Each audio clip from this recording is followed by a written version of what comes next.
Fourth semester के सभी जो हमारे छात्र छात्राएं हैं, आपको जोहार।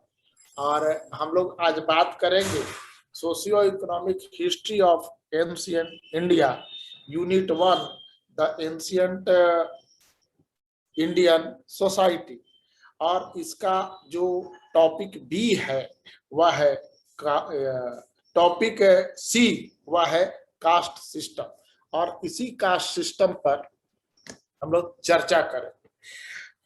ऋग्वेद में पुरुष सूक्त 10वें मंडल में यह बात आई है कि एक जो हमारे आदि पुरुष है, उनसे, उनके मस्तिष्क से, भुजा से, जंघा से, पैर से उत्पत्ति होती है और वह कर्म के अनुसार वर्ण में विभेद कर जाते हैं। उस सूक्त के अलावा ऋग्वेद में और इस तरह की बात नहीं आती है। ऋग्वेद में 2 तरह के वर्णों की चर्चा है, एक आर्य वर्ण, दूसरा दास वर्ण। यह जो सिस्टम है वर्ण व्यवस्था की, यह वर्ण व्यवस्था पर हम लोग अपने पूर्व क्लास में चर्चा कर चुके हैं। लेकिन यहीं से, इसी वर्ण व्यवस्था से एक कास्ट व्यवस्था निकलती है, अपितु व्यवस्था का पर्यायवाची नहीं है। क्योंकि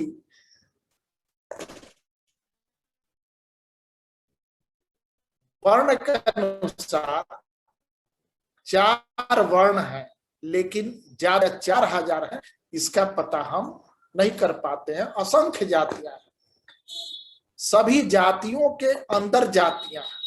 और समाज के अंदर जो जाति व्यवस्था उत्तर वैदिक काल के बाद से प्रारंभ होता है कर्म के आधार पर, तो वह बाद में सगोत्र बन जाता है। सगोत्र में भी जब कास्ट सिस्टम बनता है, जाति व्यवस्था बनती है, तो उसमें भी अनेक जातियों का एक वर्ण में अनेक जाति बन जाती है। ब्राह्मण, क्षत्रिय, जो ऋग्वेद में राजन्य थे, वह उत्तर वैदिक काल आते आते क्षत्रिय बन जाते हैं। तो क्षत्रिय है और वैश्य है और शूद्र है।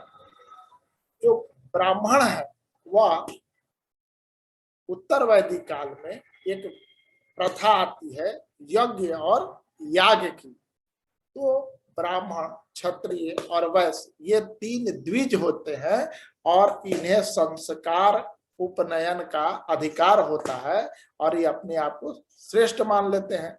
और जो बेचारा शूद्र है वह संस्कार उपनयन का भागी नहीं होता है, इसलिए वह द्विज नहीं होते हैं। और ये तीनों श्रेष्ठों को सेवा करने का काम उन्हें प्राप्त होता है। जब हम बात करते हैं उत्तर वैदिक काल में, तो समाज में एक और व्यवस्था आती है, कृषि साथ समाज में कर्म कांडों की भी एक नई व्यवस्था आती है। और उसी कर्म कांड के तहत यज्ञ और याग एक नई व्यवस्था उत्पन्न होती है। यज्ञ और याग के बारे में आपको बता दें कि ये यज्ञ और याग क्या है। क्योंकि उत्तर वैदिक काल में जो यज्ञ और याग नाम का अनुष्ठान प्रारंभ हुआ, उसमें यज्ञ वो बोले जाते हैं, आप लोग संक्षेप में जान लीजिए, यज्ञ वो होते हैं जिससे हम घी की आहुति देते हैं, और याग वो कहे जाते हैं जिसमें हम लोग सोम रस की आहुति देते थे। जब वर्ण जातियों में आती है, तो जातीय में ब्राह्मणों के बहुत सारे कुल और जाति बन जाते हैं, क्षत्रियों के बहुत सारे बन जाते हैं। और ये जो जातियां बनती है वह हम लोग सप्त ऋषि के संतान हैं। तो ऋषियों के नाम के आधार पर आप कौन से जात, आपका गोत्र क्या है भाई? तो हमारा कश्यप गोत्र है।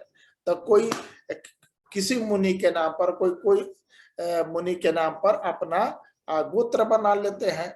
और गोत्र के अलावा, जाति के अलावा कुछ ऐसी जातियां भी विकसित हो जाती हैं जिनको हम किसी भी वर्ण व्यवस्था में नहीं पाते हैं। ये कौन लोग हैं?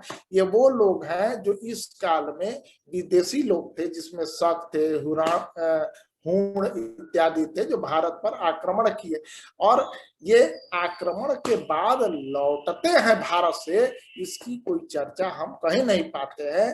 तो इतिहासकार यह देखते हैं कि वे अपने कर्तव्य के अनुसार किसी न किसी वर्ण को चुनकर उसमें जाति स्वयं वो प्राप्त कर लेते हैं और भारत की संस्कृति और धर्म के अनुसार विलुप्त हो जाते हैं, यहीं के हो जाते हैं।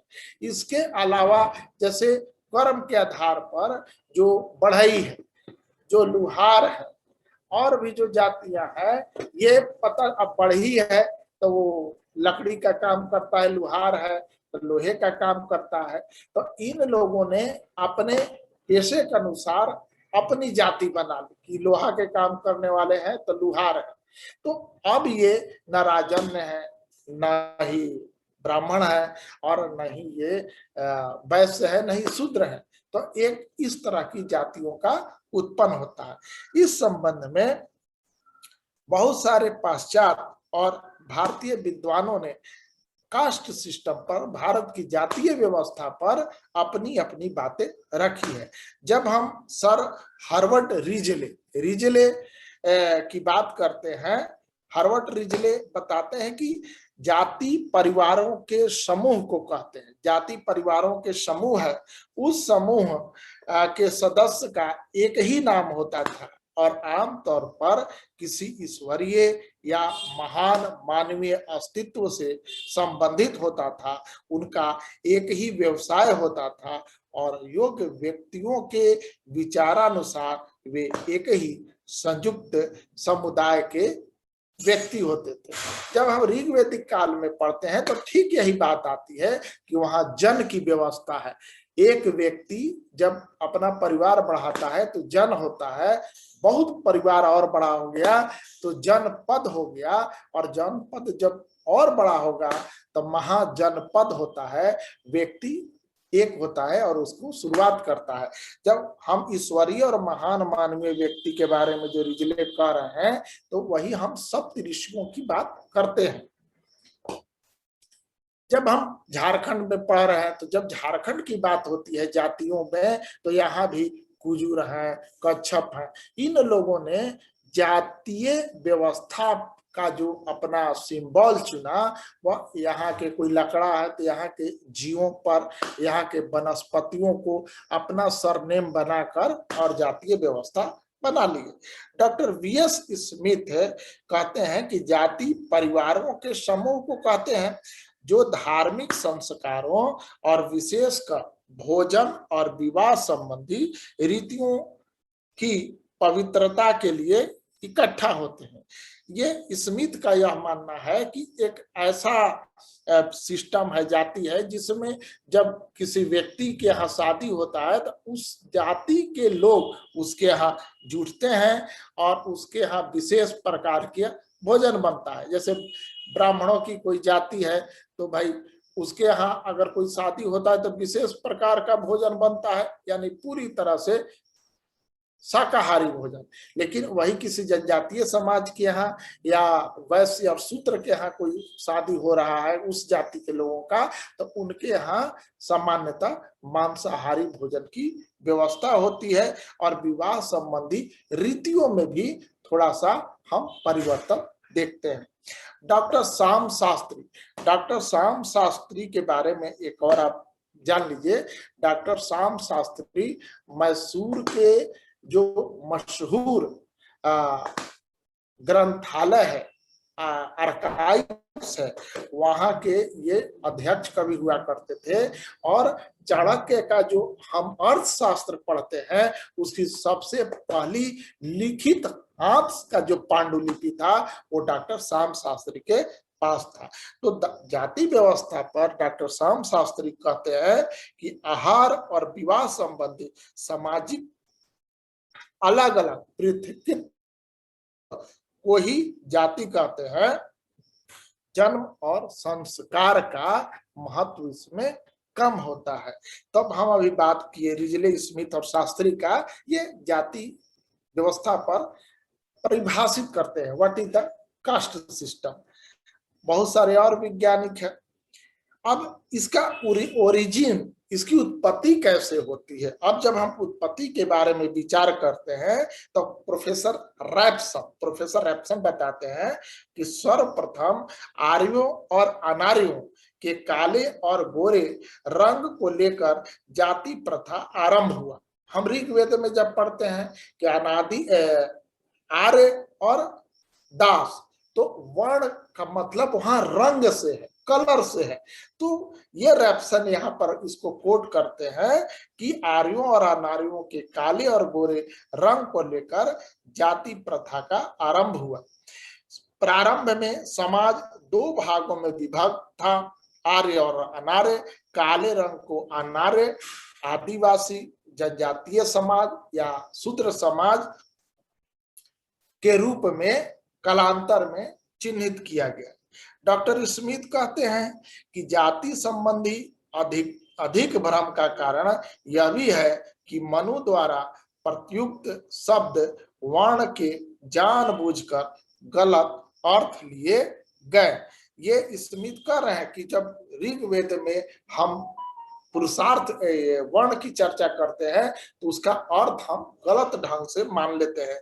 वर्ण को जाति समझ लिया गया, जो समझ लिया गया यदि वर्ण शब्द का अनुवाद जाति न करके वर्ग, श्रेणी या इसी कोटि के किसी अन्य शब्द से किया जाता तो यह भ्रम कदापि पैदा न होता।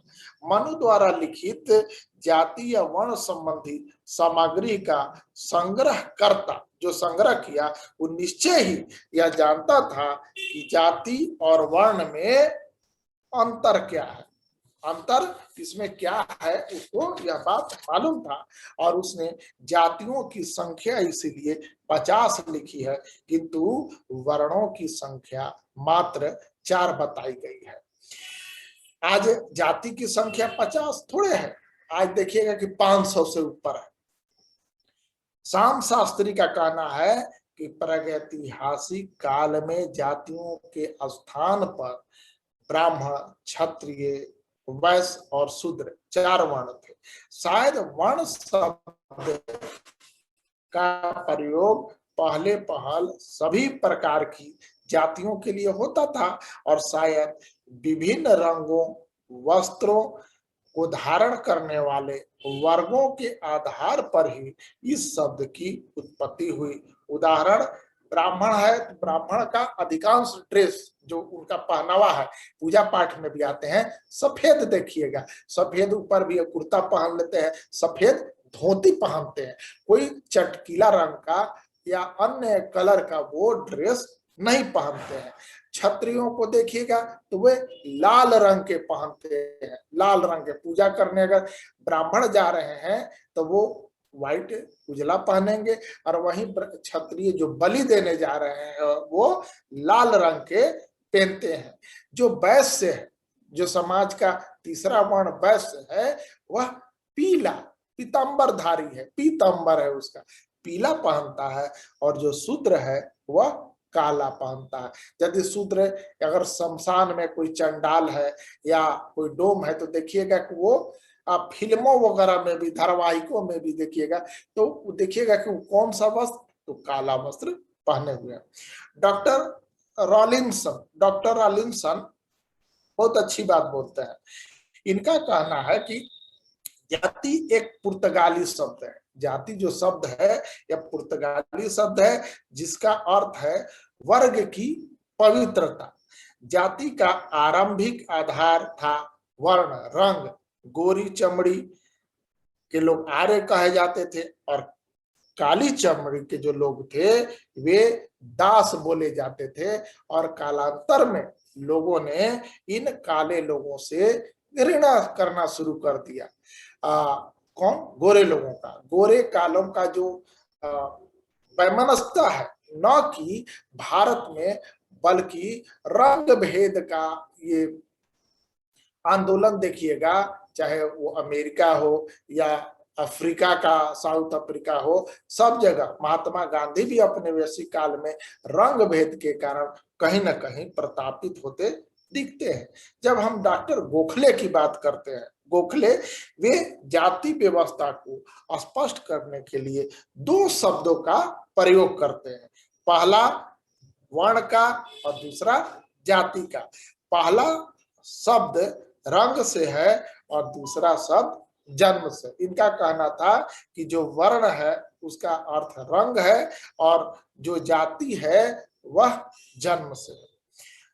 जब हम नैसफील्ड की बात करते हैं, नैसफील्ड की बात करते हैं, तो नैसफील्ड जाति प्रथा का आधार लोगों द्वारा अपनाए जाने वाले भिन्न भिन्न पेशे से मानते हैं कि जिन लोगों को जो पेशा मिला उसी के अनुसार उन्होंने अपनी जात बना लिया। कमोबेश नेसफील्ड का जो यह धारणा है, उत्पत्ति का धारणा, वह आज भी लागू होता है। जैसे कोई समुद्र में नाव चला रहा है तो इसकी जाति क्या हुई, तो यह नाविक जाति का हो गया, यह केवट है, यह मल्लाह है। और अगर मछली मार रहा है तो मछुआरा है, वो भी मल्लाह है। अगर कोई फर्नीचर बना रहा है लकड़ी का तो वह क्या है, बढ़ई है। लोहार है, लोहा का काम कर रहा है, वो लोहार का हो गया। कोई मिट्टी का बर्तन बना रहा है तो उसकी जाति कुम्हार हो गई। कोई यज्ञ और हवन और अन्य अनुष्ठान कर रहा है तो वह व्यक्ति ब्राह्मण हो गया। और कोई कृषक का काम कर रहा है, दुकानदारी का काम कर नहीं, जो दुकानदारी का काम कर रहा है, व्यवसाय का काम कर रहा है, तो उसका उसी तरह से भिन्न भिन्न तरह के जातियां बन गई।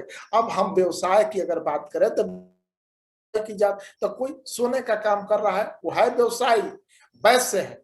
लेकिन वैश्य सोने का काम कर रहा है तो एक नई जाति सुनार का हो गई। अगर कोई अन्य काम कर रहा है सोने के अलावा और भी जेवरात बना रहा है तो उसके अनुसार उसका भी जातियों का उसी तरह विकास होते जा रहा है।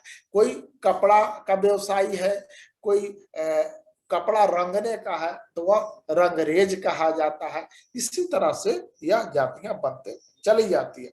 सर हेवर्ड रिजले का झारखंड के संबंध में बहुत सारी किताबें भी है। तो रिजले कहते हैं कि जाति वर्ग का विषय है और इसकी उत्पत्ति नाक के आधार पर हुई है। अनुपातिक चौड़ाई के आधार पर, नाक के चौड़ाई के आधार पर जातीय उत्पत्ति बताना अपने आप में एक विरोधाभास लगती है। लेकिन नाक और मस्तिष्क के अनुसार जब हम पुरातत्व में, आर्कियोलॉजी में जाते हैं या मानव एंथ्रोपोलॉजी में जाते हैं तो वहां पर जब कोई जीवित व्यक्ति है उसकी तो जाति जान जाते हैं। लेकिन कोई मृत आदमी है और उस पर अगर इतिहास जानना चाहता है कि हाँ ये लोग किस जाति का है या कब वगैरह है, तो यहाँ पर रिजले जो मानव शास्त्री है, नृप विज्ञान है, एंथ्रोपोलॉजी पे, तो वो नाक के आधार पर जातियों का ही देखते हैं। और झारखंड में उसी तरह से लागू भी है कि जिन लोगों का नाक देखिएगा ऐसे है, किन्हीं का नाक इस प्रकार से फैला हुआ है तो वो माना जाता है कि ये दास वर्ग है। जिनकी नाकें नुकीली और ऊंची होती है वे गंगा के तट पर रहने वाले वो लोग हैं जो आर्य समुदाय के हो सकते हैं। लेकिन इसका बहुत सारा विरोधाभास भी है। जाति अगर हम मानते हैं काले हैं तो आदिवासी हैं, यही जाति आप चले जाइए मेघालय में, तो वहां पर जो आदिवासी हैं सब गोरे हैं, तो लेकिन वहां पर वो आदिवासी हैं। तो रंग का भी हम इसको नहीं मानेंगे, विरोधाभास है। और भी अभी तक के जितने हैं कहीं ना कहीं इस पर टिप्पणियां आती रहती है। इसी तरह सेनाट ने भी मनुष्य के मस्तिष्क के आधार पर जातियों की उत्पत्ति के बारे में कहा। ब्राह्मणों ने वर्ण व्यवस्था पुरुष सूक्त यानी ईश्वर के आज्ञा से जोड़ दिया यह ईश्वर की आज्ञा से है। अब इस जाति प्रथा का विकास किस प्रकार से समाज में हो रहा है? तो प्राचीन काल में जाति प्रथा आसानी से बदली जा सकती थी। कोई व्यक्ति अपनी जाति को बदल लेता था। जैसे परशुराम ब्राह्मण थे, वे जन्म से ब्राह्मण थे, लेकिन कर्म से बाद में ये क्षत्रिय हो गए। और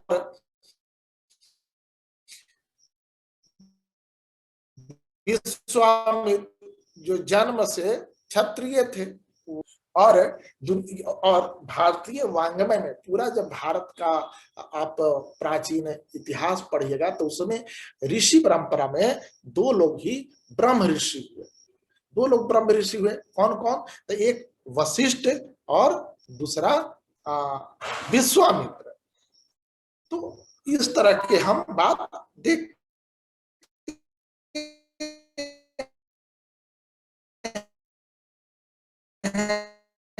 कि कर्म के आधार से चारों वेद का संकलन किसने किया?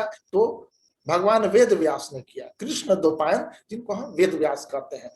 महाभारत की रचना किसने की? तो वेद व्यास ने किया। तो वेद व्यास अपितु एक निषाद कन्या के पुत्र हैं, तो वे जन्म से तो शूद्र हैं, लेकिन कर्म से वेद व्यास ब्राह्मण हो जाते हैं। आप देखिएगा वाल्मीकि ने रामायण की रचना की और समकालीन, वे राम के समकालीन थे। वो कर्म से शूद्र थे, लेकिन ज्ञान से वे ब्राह्मण की श्रेणी में आ जाते हैं। उसी तरह पराशर ऋषि जन्म से चंडाल श्रेणी के थे, लेकिन अपने कर्म से ये भी आ जाते हैं ब्राह्मण श्रेणी में। तो ऋग्वेद के एक स्रोत के रचयिता का कथन है कि मैं स्रोतों का रचयिता हूं। अभी हम बताए थे कि कवि हूं, मेरे पिता वैद हैं, माँ चक्की पीसती है, हम सभी विभिन्न कार्यों में लगे हुए हैं। यानी कास्ट सिस्टम जो था कर्म के आधार पर कभी भी बदला जा सकता था। कोई व्यक्ति आज भी जाति से अगर वह डोम है तो वह शूद्र नहीं है। क्यों? क्योंकि उसने मिलिट्री में ज्वाइन कर लिया, वो सिपाही हो गया है, लोगों की रक्षा का काम कर रहा है, वो उसकी जाति बदल जानी चाहिए थी, वह क्षत्रिय हो गया। तो वो कर्म जब जन्म से जुट जाता है तब यह मुश्किल हो गया। समय के साथ जाति प्रथा की जो कठोरता है वह धीरे धीरे धीरे बदलते चली जाती है। गौतम सूत्र में कहा गया कि ब्राह्मणों को ब्राह्मण या क्षत्रियों का ही भोजन ग्रहण करना चाहिए। शूद्र से कुछ प्राप्त हो तो ले सकता है, साधारणतः उसे नहीं लेना चाहिए। इस सूत्रानुसार नीच जाति के लोगों को शिक्षित नहीं करना चाहिए, न उनके लिए यज्ञ करना चाहिए, न उनसे समागम ही करना चाहिए। यह गौतम सूत्र का है। अब गौतम सूत्र ने कहा कि ब्राह्मण और क्षत्रिय को शूद्रों का भोजन नहीं करना चाहिए। हो सकता था अगर गौतम ने इस बात को ध्यान में रखते हुए यह बात बोला है कि जो शूद्र है वो तो बहुत गरीब है, एक राजा अगर जाएगा, एक ब्राह्मण अगर उसके यहाँ भोजन करने जाएगा तो एक गरीब अगर उनको खिलाता भी है तो और गरीब हो जाएगा, और गरीब हो जाएगा, कंगाल हो जाएगा उनके अतिथि देवो भगत करने। तो गौतम सूत्र को आप इस नजरिया से भी दे सकते हैं, लेकिन उसकी विवेचना जो की गई है वह ऊंच नीच और जाति व्यवस्था के भाव से की गई है। हम जो अनार्य हैं, जो समाज को प्रताड़ित करने का काम करते हैं, वैसे उनको वो कह रहे हैं गौतम सूत्र में उनको शिक्षित नहीं करना चाहिए इत्यादि। जब हम ऋग वैदिक काल उत्तर वैदिक काल में यह जाति व्यवस्था कठोर से कठोरतम होते चली जाती है, तो हम देखते हैं मौर्य और गुप्त काल। तो बौद्ध तथा जैन पूर्णतः निरामिष थे, वे मांसाहार नहीं करते थे। उनके अलग वर्ग बन गए। हिंदुओं द्वारा हस्तक्षेप के कारण भी विभिन्न जातियां बन गई। इंडो बैक्ट्रियन और इंडो पार्थियन भारत में बस गए और हिंदू समाज में घुल मिल गए। आप देखिएगा कि जैसे ही कर्म कांड की प्रचंडता उत्तर वैदिक काल में काफी बढ़ जाती है, ब्राह्मण साहित्यों में यज्ञ और अनुष्ठान इत्यादि का जब चलन बढ़ जाता है, यज्ञ कीजिए और दान दीजिए और महान बनिए, और उन यज्ञों में भारी संख्या में पशुओं की बलि दी जाती थी। वे पशुओं के पालक कौन थे? वे समाज के शूद्र और गरीब लोग थे। इन गरीब लोगों का पशुएं बड़े लोग लेके बलि दे देते थे। तो समाज में एक अलग तरह का वैचारिक द्वंद्वता चल रहा था। जो ब्राह्मण थे वो श्रेष्ठ हो गए थे, लेकिन जो क्षत्रिय थे, जो राजन्य थे, वे मन में ये भाव रखते थे कि हम राजा होते हुए भी ब्राह्मणों के अधीन रहते हैं और उनके ही अनुसार करते हैं। तो एक अंतर्द्वंद की लड़ाई इनमें थी, जो उत्तर वैदिक के अंतिम समय में जब मौर्यों का उदय हो रहा है, जब जनपद महाजनपद का रूप ले रहे हैं, तो दो क्षत्रिय, एक का नाम महात्मा बुद्ध और दूसरे का नाम महावीर जैन, ये दोनों के दोनों क्षत्रिय हैं। ये समाज के सामने दो विचारधाराएं लेकर प्रकट होते हैं, एक जैन धर्म और दूसरा बौद्ध धर्म। तो जैन धर्म और बौद्ध धर्म में अहिंसो परमो धर्म, माने अहिंसा नहीं करना है। तो वो समाज में जो शूद्र थे और विशेषकर जो वैश्य थे, उनको महात्मा बुद्ध का यह उपदेश काफी लुभावना लगता है कि इसमें न अहिंसा की बात कही जा रही है, और दूसरा जो कृषक समाज था, जिनके गाय बैल इत्यादि पशु बकरी की बलि दी जाती थी, उनको भी अच्छा लगा। और यह लोग मुखातिब हुए बुद्ध के प्रति भी और जैन के प्रति भी। तो इस समय जो कर्मकांड है वह काफी हरास होने लगता है और बुद्धिस्टों का उदय होने लगता है। अब पूरा का पूरा बुद्ध काल देखिएगा कि इनके इस आइडियोलॉजी को पूरी दुनिया में मान्य किया जाता है, और भारत का यह ज्ञान परंपरा, विचार परंपरा वैश्विक रूप धारण कर लेती है। जब हम मौर्य काल, गुप्त काल से यात्रा करते करते मुस्लिम काल, जब मुस्लिम काल तक आते हैं, तो देखते हैं कि मुस्लिम आक्रमणकारियों ने जाति प्रथा का काफी विरोध किया।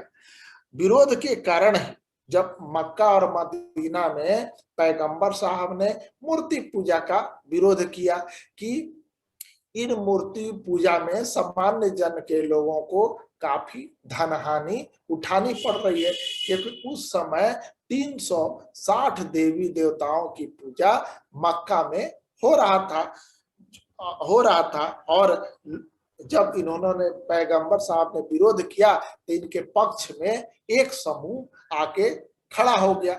जिस तरह शूद्रों को मंदिर में जाने की अनुमति नहीं थी, पूजा पाठ करने की अनुमति नहीं थी, तो वह बहुसंख्यक समाज चाहता था कि ऐसे भी पूजा तो हम लोग करते नहीं है, मंदिर हम लोग जाते नहीं है, तो वे यह जो नई विचार पैगंबर का आया है उसके ये लोग अनुयायी बन जाते हैं। भारत में भी जब मुस्लिम आक्रमण होता है, तो देखिएगा कि जो भारत की सामाजिक व्यवस्था है, जो शूद्र लोग थे वो गांव के या तो आगे बसा दिए जाते थे कि जितने तरह के सामाजिक प्रकोप, चाहे बाढ़ का हो, सुखाड़ का हो, तो जो आगे रहेगा वही इसको झेलेगा। तो जब मुस्लिमों का आक्रमण होता है तो ये आगे गांव के लोग, शहर और कस्बों के लोग थे, तो उन पर ज्यादा दबाव पड़ता है और वो लोग इस्लाम धर्म के अनुयायी बनते हैं। आज भी किसी शहर के आगे देखिएगा तो आप पाइएगा कि मुस्लिम बस्तियां वहां आज भी विद्यमान रहती है। भारत और भारत की संस्कृति दोनों पर इस तरह से आक्रमण होते हैं और इस्लाम के रोकथाम के लिए फिर वैष्णव पंथ, शैव पंथ, दादू पंथ, कबीर पंथ जैसे जैसे अनेक पंथ, सतनाम पंथ, सिख संप्रदाय का जन्म हुआ। आप सिख संप्रदाय में गुरु नानक से लेकर गुरु गोविंद सिंह, गुरु नानक जिन्होंने सिख संप्रदाय की स्थापना की, और उसके अंतिम गुरु गुरु नानक, गुरु गोविंद सिंह, गुरु नानक से गुरु गोविंद सिंह का जो गुरु परंपरा है, सिख संप्रदाय के सभी जो गुरु है वे सभी दलित समाज के हैं। सभी गुरु दलित समाज के हैं, सिख संप्रदाय के। उनका आता है, वे नया पंथ बनाते हैं, सभी जो दलित समाज है उनकी ओर आकर्षित होते हैं। उसी तरह सतनाम पंथ, उनके लोग आकर्षित होते हैं। तो केतकर, इतिहासकार केतकर का कहना है कि 4 वर्णों ने लगभग 3000 से भी अधिक जातियों को इसी प्रकार से जन्म हुआ। मुसलमानों जो इस्लाम हुआ है उसमें भी देखिएगा कि बहुत सारी छोटी जातियां इस्लाम कबूल कर ली। और जो एक भंगी समाज, नाम सुने हो, एक समय था कि एक जो भारत में जो लैट्रिन की व्यवस्था घरों में नहीं पाई जाती थी। जब मुसलमान का आगमन होता है और वे युद्ध में जीतकर बहुत सारी महिलाएं, लड़कियों को लाते थे और उनको अपने घरों में ठूस देते थे, तो उनके लिए जो होता था कि जैसे ही बाहर शौच वगैरह के लिए जाएगी तो भाग मत जाए। तो हुआ कि यहाँ एक ऐसा कमरा दिया जाए, तो वहां पर एक नया भांगी समाज आया। भांगी क्या करता था, उस पैखाने को अपने माथे पर उठाकर जाके बाहर फेंकता था। ये भांगी कौन लोग हैं? भांगी न ऋग्वेद में चर्चा है, न उत्तर वैदिक कालीन किसी ग्रंथ में चर्चा है, न ब्राह्मण ग्रंथों में चर्चा है। तो यह भांगी समाज के वो लोग थे जिन्होंने मुस्लिम आक्रमणकारियों के दबाव से जब इस्लाम धर्म कबूल करने से मना कर दिया तो उनका मान, उनका स्वाभिमान भंग करने के लिए वो गुलाम बनाकर और उनके माथे पर पैखाना ढोनवाने का काम किया जाता था। और इस प्रकार एक नई जाति उभरी और वह भंगी कहलाया।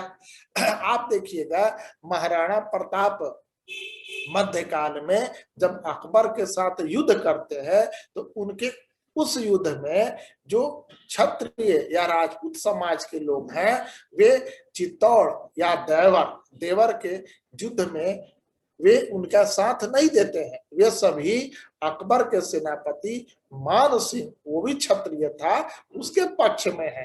तब उनका साथ समाज के जो नीचे तबके के लोग हैं, जो भील कहे जाते हैं, उन्होंने उसमें सहभागिता निभाई।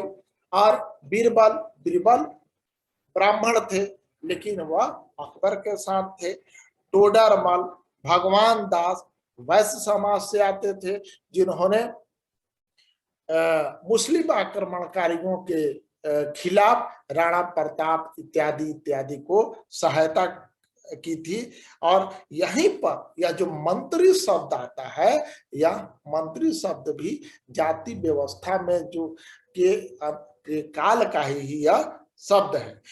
कुछ शब्द ये जाति व्यवस्था का हम लोग सिर्फ अवगुण बताते हैं, लेकिन इस व्यवस्था में भी कुछ न कुछ गुण हैं, कुछ न कुछ गुण हैं।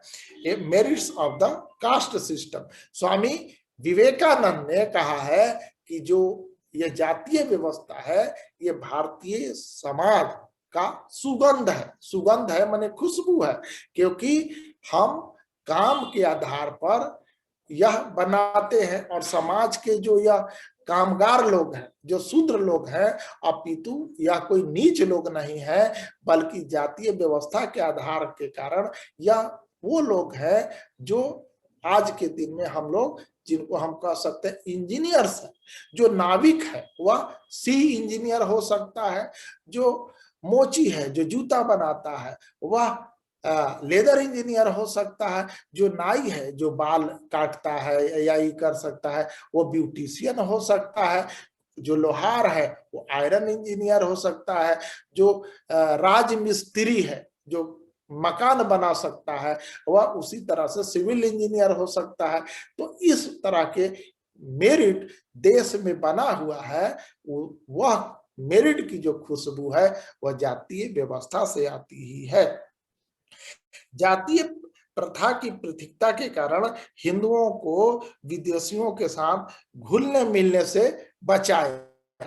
और यदि सभी क्षत्रिय मुस्लिम काल में अगर हो जाते तो होता कि हाँ यह एक गया, तो वहां क्या था कि अगर यह बढ़ी है, अगर यह इस पंथ में है तो हम उसमें नहीं जाएंगे। इसके देखिएगा कि भक्ति काल में रैदास के साथ, रैदास जाति के जूता सीते थे, मोची थे, तो रैदास के साथ उनके समाज बहुत उत्कृष्ट विद्वान थे और ज्ञानी आदमी थे, लेकिन उनका समाज उनके साथ जुड़ा और भी जो लोग थे वो अपने जाति और व्यवस्था से जुटते चले गए। यह भी एक जाति का खुशबू है।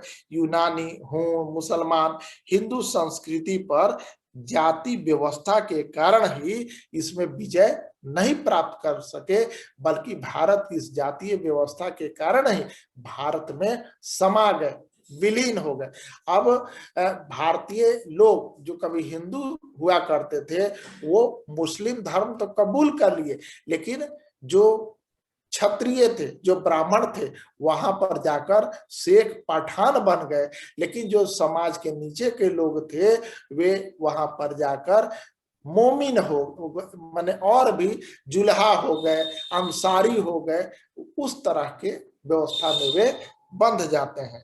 ये भारतीय जाति की महत्ता है कि हमारा देश आज भी अछूत बना हुआ है और इसी के कारण हम इस व्यवस्था में जहां गुण देखते हैं वहां हम इसके कुछ अवगुण के साथ गुण भी पाते हैं। तुम लोग